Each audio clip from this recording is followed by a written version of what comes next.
Howdy, folks. I'm a pencil-toothed walrus, I'm Amber. and here's some Reddit. Alright, folks, our first letter is titled, Am I a jerk for screaming at my wife for throwing my friend's stuff out the door? And, yeah, hang on to your seats, because this is a pretty wild one. We got a couple of wild ones today. Also, my chair doesn't squeak anymore. Let's get started. I'm a 28-year-old male, and my friend Jackson, a 30-year-old male, moved in with me and my wife after he lost his old place. My wife wasn't too happy about it, but I let her know that it's not going to be a long term before he finds his own place, but right now it would be nice if we offered him a place to stay. So she has no input. He just shows up on your doorstep one day and she's like, I don't really like this. And he's like, too bad. He's not going to be here forever, so you should just get used to it. Well, my wife started making a huge list of complaints against Jackson. Like, she's watching his every move and criticizing him for it. She's complained about how he leaves the bathroom wet, or how he keeps the couch busy, causes messes in the kitchen, eats random times, and so on and so forth. I spoke to him on some of these old habits of his that he obviously does subconsciously, but she still had issues with him staying for 2 months. Well, we have a 1-year-old son and my wife stays home with him while I work. She complained about how Jackson keeps asking her to do stuff for him under the guise of, I don't know how it's done in your home, and also distracting her from looking after our son. I asked her for a little more patience and grace, but yesterday I was at work and I got a text from Jackson telling me that my wife had lost her stuff and she was throwing his stuff out the door. I panicked and immediately went home.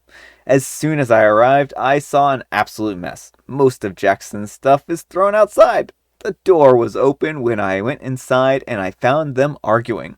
I asked my wife what was going on, and she said that Jackson was on the couch smoking for hours, then told her to vacuum the cigarette burns that he dropped on the rug that she bought. Jackson said that he wasn't aware of the cigar burns on the rug and thought that my wife shouldn't make such a big deal out of it. My wife screamed at him to get out. But I screamed at her in return, calling her irrational for throwing his stuff out like that. That's right, folks. It's irrational to get angry when someone is smoking a cigar around your 1-year-old, ruining your carpet. Yeah, irrational. Irrational. Filing that one back in the back of my head, just for latersies. I said that he's a guest and that she shouldn't have resorted to this.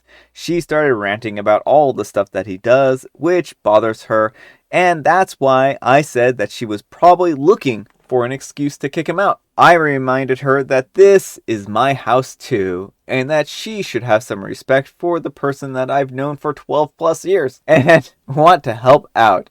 But he should not have respect for her. This is just a one-way street. Mm-hmm. She packed and went to stay at her mom's? I tried calling her till this very hour, but all she left was a text berating me for my reaction, saying that I'm taking the wrong side of this conflict.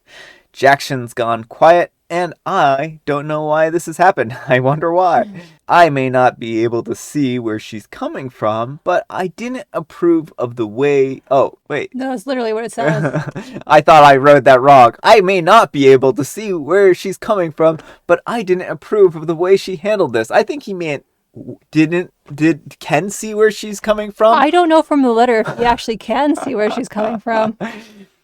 But if it is, then it's very Freudian, but either way. All right, folks, what do you think? Jerk or not the jerk? Oh my goodness, OP. Yeah, you get a full 5 on the jerk meter from me. I mean, Well, actually, for me, judging from the situation, she did throw the stuff out, so he gets a -5 on the jerk scale.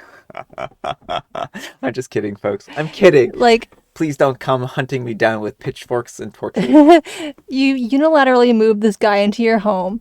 Your wife is a stay-at-home wife, stay-at-home mom, Yeah, but yeah, she's somehow expected to pick up after him. Like, it sounds like he's been making excuse after excuse. He's yeah, not finding yeah, a job. He's not finding housing, yeah. and your wife has to clean up all the messes, and you're just telling her, "Have patience, have patience." Yeah, well, he's not putting his foot down. He's not standing up for her, and he's treating his wife like she's there to serve his Right, friend. like she's a maid. Like, you should have a long time ago told your friend, "Hey, buddy, if you're gonna stay here, you need to Well, it shouldn't have come to this. go." Like, there should have been Yeah. equal input as to the person who's staying in their Well, house, certainly, right? Like, certainly. she should have had a yes in this and been able Mm-hmm. to set up a time frame under which this was acceptable for her, but she didn't even get the option. He Yeah. just was like, one day your friend shows up and you're like, yeah, don't worry about this. He's not going to be here long term. Then he stays for 2 months. Mm-hmm. 2 months.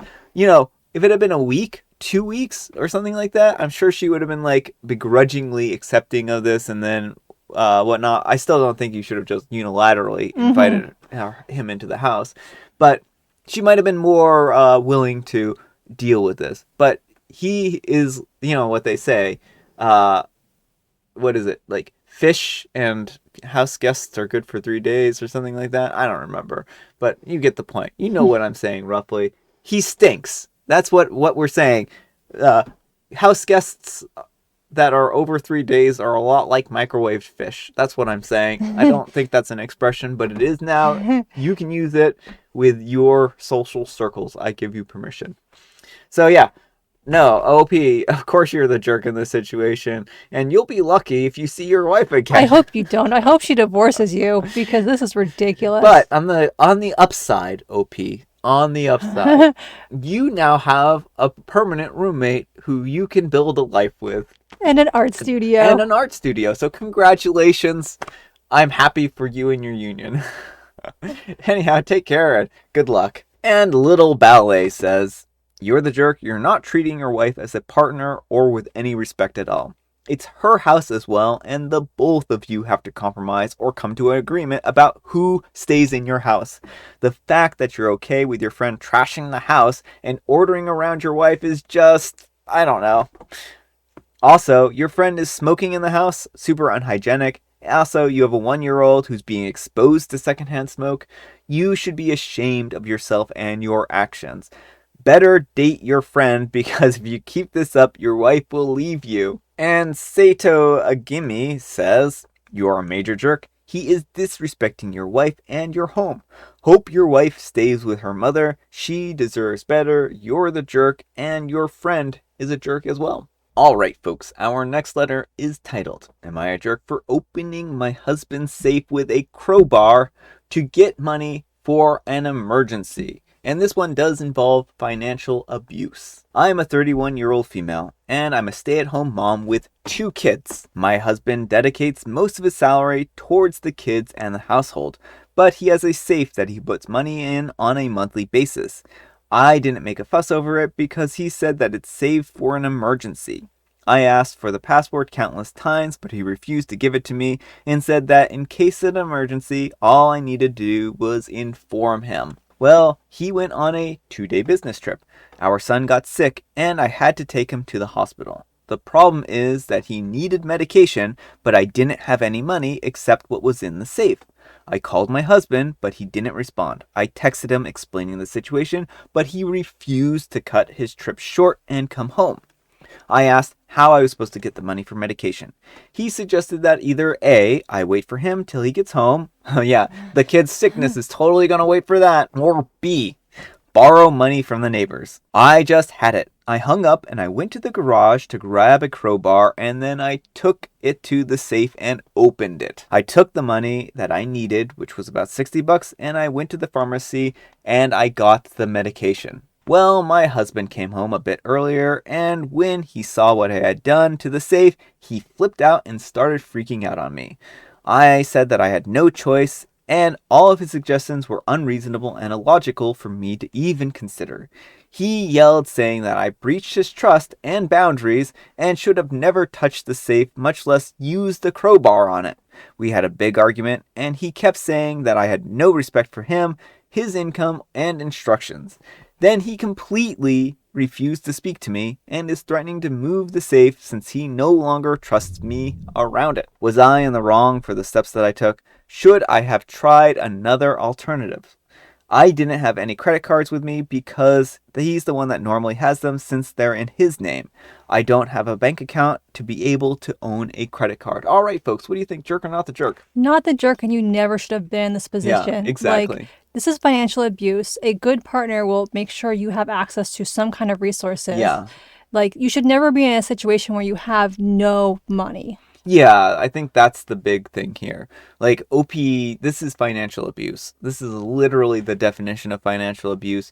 And he just has no respect for you. Mm-hmm. Like, I know he's saying that you don't have any respect for him, but he's turning this around. Mm-hmm. Like, if he had respect for you, then he would have given you the combination to that safe and allowed you to open it and taken the money that you needed. And not only does he have no respect for you, he also doesn't care about your child's well-being. Yeah. He's like, yeah, I don't care if the kid is sick. You just worry about it when I get home. Or go ask a neighbor. That's not a good situation. It's an all-around bad situation. So, OP, there are resources. If you're in the U.S., there's a site called thehotline.org. It does help people get out of domestic abuse situations. And then also, divorce is probably the best option here.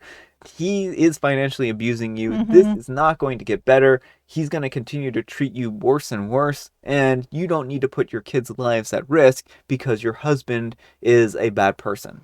Well, and his whole approach to money is wrong. Like, Yeah. He's like, well, this is my money because I earn it. Yeah. You are doing an essential job by Exactly, raising yeah. these children Yeah. and taking care of the household. Oh, 100%. So it's joint money. Yeah. This isn't just his money. This is your money too that he's holding from you. If he doesn't like the fact that you're a working at home mom, then you can hire a maid and you can go and work and get your own income too, right? And talk about split finances at that point in time. But if you're a stay-at-home mom, then there isn't split finances. Like, that does not exist in a stay-at-home structure, and in my opinion here. Mm-hmm. That only exists if both partners have jobs and whatnot, right? He can pay you alimony when it comes to the divorce, right? And child support. Mm-hmm. That's my thought. Anyhow, take care and good luck. And Going Price for Home says, this is financial abuse and it's absolutely ridiculous. Go to the neighbors and borrow money? Seriously? If my neighbor came to me and asked me to borrow money because her husband left on a 2-day business trip and left her with no money, I'd call the Adult Protective Services. I'd ask if she needed any help getting into a women's shelter with her kids. It's 2022, never mind the fact that as a working parent, he should have set up an account for you, the caregiver, with a few $100s for care expenses at all times, but like $60 for an extremely sick child. We live in an age of instant transfers, and there's a huge box of money in the home, and he says to borrow it from neighbors?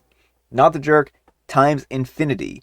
You and your children are victims of abuse. You need to get out, my dear. Edit to add the link to domestic violence hotline, thehotline.org. Yeah, and just one important note is actually that the most dangerous time for survivors is when they leave. So it's not always as simple as leaving, but it is important to get resources and learn as much as you can because this is not a good situation. And hopefully you'll be able to find a way out someday. Yeah, exactly. All right, folks, it is tea time. Grab your beverages of choice. I've got some tea right here.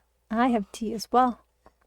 And I picked my own tea today. So, Google, I win today. What tea did you get? Well, I mean, maybe you should guess. I'm guessing. Wait, you can't tell people. Oh, sorry. I have to cut that now. I'm going to have to bleep that out. How do you make an egg roll? Well, you start by taking it to the top of a hill and letting it go. Essentially, you push it. See, I am on to the book's tricks. It's dirty play on words tricks. So yeah. And I have Mega Mint tea. And Amber does too. Mm-hmm. Alright folks, that's all the time we have for today. I hope you enjoyed today's video. If you did, consider giving me a like. And if you didn't, consider giving me a dislike. Thanks so much for watching, and we will see you all tomorrow. Bye!